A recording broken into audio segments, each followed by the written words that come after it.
Hey there YouTube, welcome back to the channel. Usual thing we're doing for the end of the week, pick up videos. I did end up getting my package from ShipmyCards brought in today, so I've got a stack of stuff to show you. It's going to be a little bit of baseball, a handful of baseball cards. I do have a football card, a stack of wrestling cards. So what I'm going to do is I'm going to put the wrestling cards at the very end. So if you're not too interested in that, then you can click off. Otherwise, I'll go through a little bit of that. I'm going to skip through a bunch of it, but I'll give you the general gist of it. And then otherwise than that, I'll update the regular counts and everything, all the usual stuff that you expect. Anyway, so let's start off here a little bit with the baseball. We'll move this out of the way, and then we'll do a couple of baseball cards. So first one is for the 1996 Mystery Finest Refractor set that I'm working on. We got the King Griffey. So there's two Griffies, so this is one of the two. This one will go in the binder with the others. They are fun looking cards. And like I mentioned before, the silver always helps a lot with the refractor shine. Beautiful. Okay, next one here is one more for the one Soto collection. 2018 Topps Update. So this is a rookie year card, but it's a little bit of a different thing. So it's a Salute parallel, I guess. So there you go. You got a one Soto, PSA 9. These are still really inexpensive, but it is a rookie year insert card for Soto, so pretty sweet. Okay. And then as far as baseball cards, that's it this time around. So let's do a football card. And very appropriate given the Super Bowl we've got upcoming here. So from SGC, we got an SGC 8.5, 2020 Donruss Optic, Purple Shock Prism, Joe Burrow. Now check out that pattern. These are fun cards. I actually was looking at this a couple weeks ago because obviously I'm getting this now. I had it shipped my cards first and had it shipped over. So actually weeks and weeks before they actually ended up making the Super Bowl, I thought to myself I'd pick it up. By the way, check out that background right there. I do enjoy the way the pattern looks like it's moving with the shine and everything. So it's a pretty sweet looking card. Very nice. But yeah, this turns out to be a very good, potentially, we'll see. You know, if they're able to succeed and maybe they do win the Super Bowl, we'll see. Either way, it's been a great season for them in Cincinnati. So this card is probably appreciated quite a bit since I actually picked it up. So not complaining about that at all. Although I will say this is for SGC, like a quality control thing. So you can see there I've tapped it so that it moves to the bottom. By the way, the card does have some play inside the holder. You can see the gap and the amount of space up there. So one of two things is going on here. Either this is not cut correctly in terms of the insert, or the card is short and SGC graded it as is. I'm going to leave that be, but regardless, something probably needed to be done a little differently here. But whatever, it's a nice looking card. I do enjoy it. So I'm going to hold on to it for now, and then we'll see what happens down the road. Okay, so there's the football card. Let's get into some hockey here. And then, like I said, I'll do the wrestling stuff at the very end in its own section. This is actually another copy of this card. I already had one of these previously. 2012-2013 Panini Prime. This is the Jamie Benn Cody Golubev. I've got no chance at ever pronouncing that correctly. This is a Prime Duels. I was able to get one of these really inexpensively, so another really nice pair of patches to go along with it. So this is the out of 25. So I'll add it with the other one. These are fun. I may do a group shot with the other one as well since they are pretty nice. So let me do one more Jamie Benn card here, and then we'll do a couple Modanos. So next here, I've got this Mike Modano here. It's a Jamie Benn Jambalaya from 2014-2015 Fleer Ultra Hockey. So the Jambalaya. Pretty neat. Kind of cool looking with the way they did that stuff. It's not so much shine, but it's got a little bit of depth. It's got like a lenticular thing kind of going on with the background that it moves around a little bit when you move it. So it is kind of a neat looking card. These do chip pretty easily though, especially with the die cut and the dark borders. Pretty neat. So another one for that. And then we do have some more Modanos that we've added to the collection. So let's start off with 2006-2007 Fleer Ultra. This is the Ice Medallion out of 100. So needed that to complete the rainbow for that. So Ice Medallion, number to 100. Got that. Okay, so here's another nice one from that Panini era. So this is 2010-2011 Panini Dominion Championship Gear. So we got a nice little patch piece there. Pretty cool. And they are using the black jersey, which is always my favorite. So this is numbered to 50.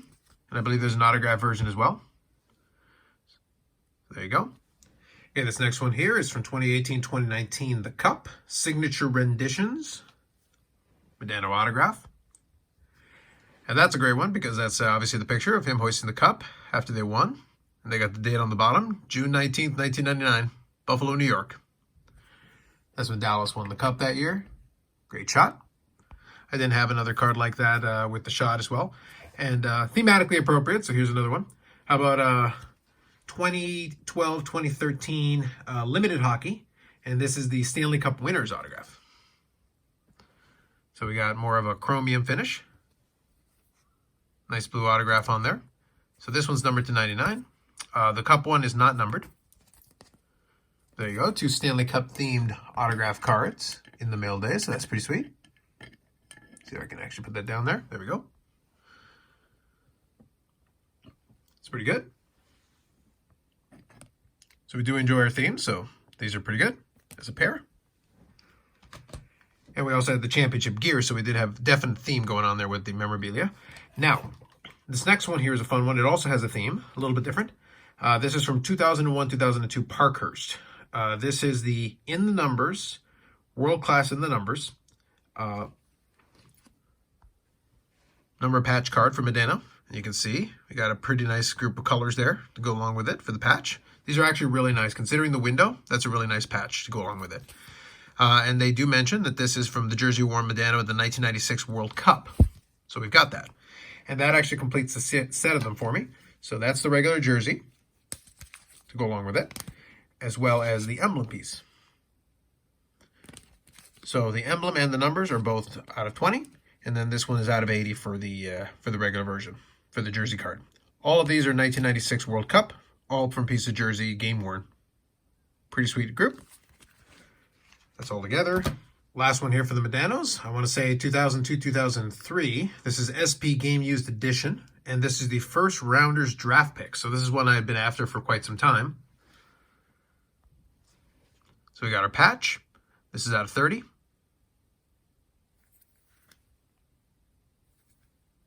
Pretty sweet looking. So this is number 8 of 30. Let's go along with that. And for the fun, why don't we do this one here?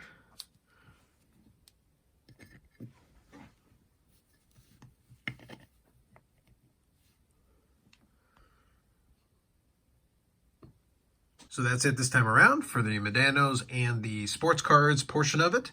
So I'll update you on the Modano count. We're sitting at 2,290 different Mike Modano cards with 225 autographs and 530 memorabilia cards. So we're making pretty good progress. We're pushing 2,300 Modano cards. We'll probably get to that sooner or later. I definitely have some stuff sitting at ComC as well and stuff like that that could definitely knock that number down. So we'll see if I get that shipped out in the not too distant future. Pretty happy with the way everything else is sitting. Some of the other collections are doing pretty well. Probably we will start shifting some of my focus over to vintage, which will be fun. And then we'll see how things go from there. So what I'm going to do is I'm going to stop recording. I'll set everything up with the rest of it, and then I'll just clip over to the other piece, which will be the wrestling portion of it with all the AEW stuff. All right, continuation, wrestling portion of it. So now we're going to get into the AEW stuff. So I'll, for part of it, I'm actually not going to show you every single individual card because some of it would take a little while. I may do a feature later on. So inside the package, I did have a 100-count storage box that contained a complete set of the AEW Gold set. So I'll show you a couple of representative cards because I also did get some other singles. I had originally started off buying these bulk lots in order to try to put the set together. So I ended up getting, so now I basically have a complete set plus a bunch of extras. So you can see Wardlow, which is going to be a potentially good one. Basically, I got all these lots different. I got some extra Britt Bakers, some extra Adam Page, Sheeta, Taz. So that's just like one of many lots that I had. You can see another example of that here. I got to sort through these, but there's another group lot of all the golds. So that's all right. Don't mind having the extras. That's perfectly fine. But one thing that I do want to point out, and I'll address this on its own, but this was one of the lots that I received. And if you notice the corners there, you can't do that, guys. You can't send it that way, especially since it's really hard to see on the scans. All the corners are dinged on all of these. And it was for the whole, it was just in one lot specifically. So the seller probably knew what was going on with that because it was in every single card in that group. For the most part, though, I'll be honest, for the most part, even including, this is actually a combination of a bunch of different lots. All of these are fine. They're pretty clean. And the complete set, I think, had one card that I needed to substitute something out for, and I was able to do that fairly quickly, and it was no problem. So just bear in mind, gotta be a little bit careful with that. I did grab some of the other parallels. So the one thing I don't have is any of the base cards, to be honest. I may grab some later on. I don't know if I really care about about doing a base set, but I preferred the gold one. I may try to do some of the other parallels, but I'm going to think about that one. But I did grab some singles just to be on the safe side. So one of them that I grabbed, and I believe this is the Fireworks. So hopefully you can make that out there with the light. These are just really pretty cards. The Fireworks actually look great as far as a parallel is concerned. And on the magazine, with the amount of extra space they have there with the foil, it actually pops quite a bit extra. So these are really well done. And then you've got the Dynamite. So I'll give you some examples of that. So this is Private Party. So you can see there with the Dynamite effect going on in the background there. So I grabbed a handful of these. So we got Private Party back there. And then we got the Britt Baker magazine card. By the way, something to keep an eye out on, something I mentioned, like I mentioned in my last video, audio version, the subsets have different odds compared to the regular. So that's something to keep an eye on, because something like the magazine, I was very specific where I went after the magazine one in this case and the tag teams, because they actually have slightly different odds versus the regular base cards. So even the Britt Baker regular version of that Dynamite is actually a little easier to come by than the version that I'm showing you. Same thing with an MJF. So in the same boat. So I went after these magazine cards and the tag teams. In this case, if I was going to pick some up, I went specifically for that. And to be honest, the same thing with the Brody Lee. Again, same thing. Even though this is the more common one, these are marginally tougher because it's one of the subsets.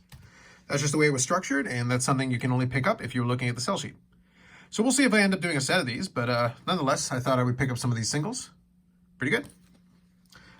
Hopefully when I had that on the screen there, I was able to show you the odds so you could see what the difference was. And then hopefully I was able to compare it to the regular. In the same vein, this one I just picked up because I thought it'd be funny, just for my amusement. They had a subset in there where they would have people's finishers. But obviously you also have some staff and folks like that, and also the magazine cards. The magazine cards would say first edition, and then the staff wouldn't have a finisher, obviously. But there's a Paul Turner card on it, and the Paul Turner card has a parallel in there as well. And it's actually right there on the bottom. And all it says is referee, which I just thought was very funny. It's redundant, it's unnecessary, but in order to have a parallel of it, they needed to have something. So yes, Paul Turner, referee. There you go.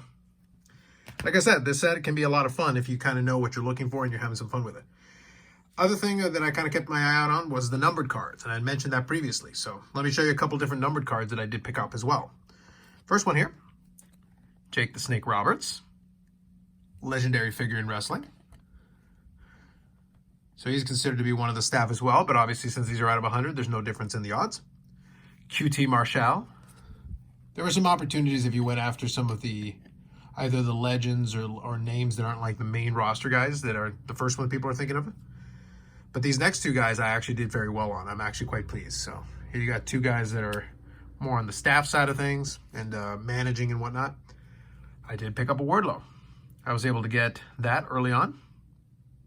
So this would be kind of your, rookie parallel kind of thing. So that'd be kind of interesting to see what happens with that down the road, especially as he becomes featured more prominently. In the same kind of vein, and I think this one needs probably a new top loader. Here, hold on. Let me take it out of this one. Be a little easier to see without. So we got Lucha Soros, one half of the current tag team champions. And again, all of those are numbered out of 100. So that'll go along with the big swole from last time around. So I've got 5 of those. I really don't think I'm going to do a set of these, but it's funny. I've got about 5% of the set now with these ones. But I'm going to keep an eye out. If I can find some other ones inexpensively, I have no problem grabbing them. What I'll do with them from then on in is going to be dependent upon what goes on with the secondary market on these. But I'll hang on to these for now. They're fun. So there we go. Another small stack of those. I did also pick up some inserts, different kinds. One of the ones that I picked up was the top rope inserts. I prefer the silver variant. So we got the Darby Allin, we got the Riho, Joey Janela, and Ray Phoenix. So these ones, I think I'll probably do a set of these. So the set's pretty small, pretty decent size, and I do prefer the way the silver looks. I think it pops a little bit nicer. So that's that. I did grab some other inserts where I could. So I tried to grab some of the bigger names and also some of the ones that I knew would be a little more expensive if I didn't time it well. So I picked up a UD canvas of Britt Baker. Pretty nice looking card. So I'll show you the back on that as well. Canvas cards are pretty nice. I did grab some main features. So again, you're looking for the names. So grab Britt Baker, the silver version. Pretty nice looking. Okay, Riho, the green version. By the way, all these numbered ones go into the vein of what I mentioned earlier. These are numbered to 199, but you're going to notice the pricing on these is not reflective of what you would normally see for $1.99. These are actually tougher to pull than most people think. Same vein as earlier, I also kept my eye out for the red ones. So here's a Lucha Soros out of 50. Pretty good. And then we got Colt Cabana. I wish it was $5, but I didn't pay too much for it. I was able to get it pretty inexpensively. Again, a lot of people weren't paying attention to it early on, and then it became apparent these are actually pretty tough to pull for case, so people weren't paying attention. This one, though, I think is probably my steal of the bunch. So we got the Britt Baker red, and that is also numbered to 50. This one I was able to get for a buy it now of $25. And considering the green one is going for upwards of 40 to 50, which is one of $1.99, and this is out of 50, I'm not complaining. So that's pretty good. So overall, I'm pretty happy with a lot of the stuff I was able to pick up. A lot of these have started to dry up. Now they've become a little bit tougher to come by. This is one where I would love to do the red set. You know, this would be a nice little start here for the red set, but I do know that a lot of those have started to dry up. I think the green is still doable. It's one of those things where I'm going to think about it. Again, the silvers are fun. I think the checklist being 40 makes it a little bit more challenging. But it is kind of fun having the different variants. But we'll see. It's one of those things where I'm still going to keep my eye out. I'm still going to grab a couple here and there. But this was my big bulk group purchasing in the early days of the series coming out. I do know that they now have released out some blasters. So they do have some retail out. So hopefully some of this stuff will start creeping into the... creeping back onto eBay as some of the next supply comes up. And then I think some of the prices will come back under control. But some of the tougher stuff is just going to be tougher to come by just naturally. But nonetheless, a lot of fun. A lot of fun to put together this stuff, and I'll kind of figure out all my little checklists and see what else I want to do. Having the gold already out of the way is kind of great. And now it'll just be a matter of seeing what other stuff I may want to do as far as sets or subsets are concerned. Anyway, so that's it. Hopefully you enjoyed this. If you stuck till the end, I appreciate it. Otherwise, any questions or comments, throw them in the chat. Like the video if you like the video. Subscribe to the channel. And we'll be back with more videos coming up and live streams on Fridays at 9 p.m. Eastern Time. Thanks very much. We'll catch you in the next one.